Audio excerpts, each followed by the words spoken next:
It's like just so many things come out. When you go from good to great sleep, you just keep winning. It's life-changing. Yeah. I mean, we're the only species, this is from Matt Walker, but we're the only species who intentionally avoid sleeping. Yeah. Look at your dogs. Tell me you're wrong.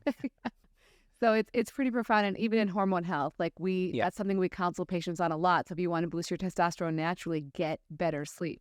Like number one thing, get better sleep. And people always look at me like, I'm sleeping okay, And I'm like, you are probably not. You're probably looking at your screen before bed. You're probably doing a lot of poor hygiene. I could terrify you even more on that one. Like if you want to look at the research on people's perception of sleep, it's terrible. People are often off in terms of duration. You're talking about more than 60 plus minutes of misdiagnosing duration, as well as effectiveness and quality. It's terrible. Completely horrific in terms of perceiving your own quality of sleep. If you look at the number of clinical sleep disorders, what you're going to see is like gigantic millions and millions of people, 30 to 50 million people in America have that. And over 80+% of those are going to go undiagnosed.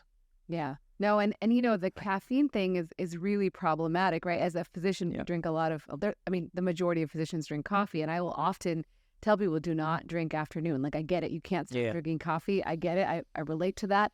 But like, you have to stop. You have to drop that late coffee, even if you don't think it's going to affect your sleep. It is. Oh, definitely.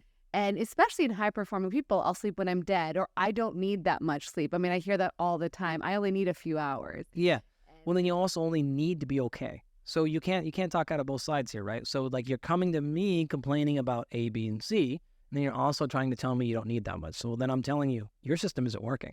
Yeah. So do you want to try my system? Because yours isn't working. If it was, we wouldn't be talking. So let's say you've optimized everything else as best you can. How do you determine the best aerobic, anaerobic, cardio resistance training that you can put together? Yeah, the number one thing is you start with your goal. What is it? If I'm trying to just be healthy, am I trying to lose fat? Am I trying to gain muscle? Am I trying to lose a little bit of fat? And I want to feel stronger. I want to feel more energy throughout the day. We got to be really clear on what the actual goal is. After that, we got to be clear on the timeline. You have something you're going after 8 weeks from now. Are you worried about longevity just 80 years from now? Is it 8 months from now? Like, where are we at? That's going to determine specificity. The shorter the timeline, the more specific you should be. The longer the timeline, the more broad you can be with your approach, right? And what I mean is I've got a wedding. I have got some sort of charity run I'm going to do. Like I got this thing that's happening in this duration. Okay, great. If it's 8 weeks away, we're pretty much going to do that activity, right? Like I want you doing that. Yeah. If you want to run a half marathon, we're going to run. Like that's what we're going to go do, right? If you're like, well, I want to incorporate running, but I want all these other benefits of exercise. Now we're going to step back and say, okay, awesome. It's much more nuanced than this, but just to give you something to grab onto here, 6 to 10 weeks should be like pretty focused and then maybe change. That's like a rough idea, right? So like try to be fairly focused for a while on something and then you can move off. Where you want to avoid is I work out. Okay, great. Like that is awesome. But then I'm not getting results. Okay, well, you're not getting results because you're working out. There's no intention here, right? The analogy would be like, I live 7 or so miles from here, right? Like we just learned this. We're neighbors, basically. And if I said, hey, you want to come over for dinner? You're like, great, yeah, you bring the family over. And I was like, okay, I just kind of live that way. If you drove a lot of time, you would get to my house. But if I gave you like my address, you would get right there with no missed turns and you would get there in 7 minutes rather than potentially years down the road. Same thing.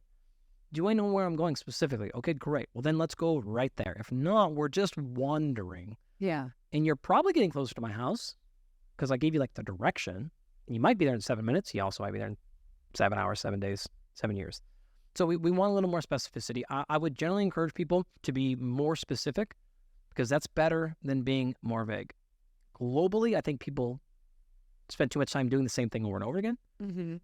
But at the same token, like rather than just like kind of going to the gym and like working out, most people would be better off saying, I'm just going to go buy a program, either hire a coach, or nowadays you can buy training programs for $7, $10, $20. Like these are affordable things. And buy a specific program for a specific goal and do it. Yeah. And then see the results you get. You'll be surprised how much better results people tend to get when you actually have a program. Rather than just sort of going to the gym and doing what you feel like doing. Yep. If I'm exercising for the purpose of like, man, I don't feel great right now, I just need to like work out, I don't need a plan. Yeah. Right? If I'm just like, hey, I like it. It's my free time. It's my personal time. It's my meditation. Awesome. But if you're trying to get an actual physiological outcome out of it, you're better off actually having a traditional program. And in terms of deciding a goal, a lot of people are like, I want to get swole or I want to lose weight, right? Those are like the two most common goals. Look good, feel good, play good. Right. How do you define like a goal within there, right? So what's a good example of a very specific goal? It really comes down to you, right? What do you care about? I like it when my legs feel strong. Actually, I don't like when my legs get too big. Okay, like I don't really particularly care.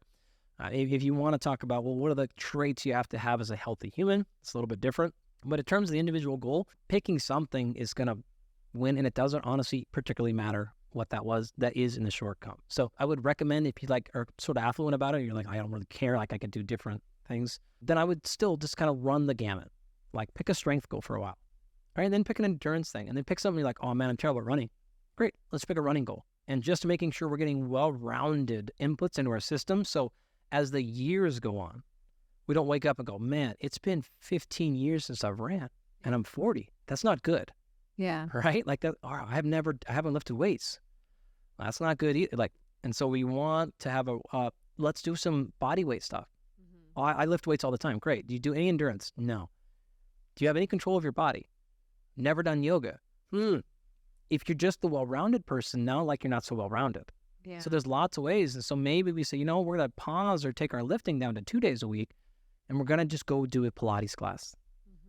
As ridiculous as that might sound, right? Well, great, do it, because I promise you're going to learn a lot about your body and how you move than you are in your current setup and situation. So for that person, I would really strongly encourage doing a wide variety and throw all that stuff out the window during the summer and just go surf. Yeah. Okay, great. That's my new training for the summer. And then in the wintertime, I'm going to go play indoor basketball and lift some weights and really have a variety. What I'm getting at is expanding your physical practice and not thinking about it as just either run or lift weights. It's okay, totally in for that, but that's pretty limited.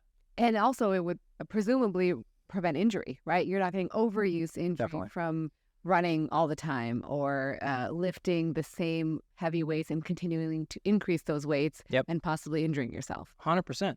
So what we say is we don't ever want to stack volume on top of dysfunction. If your hips or your knees or your feet don't move perfectly, but you're not hurt right now, but they move a little bit off, and now you stack a bunch of volume in the same movement pattern on them, and now all of a sudden, dang, that knee's starting to hurt. That low back is in pain.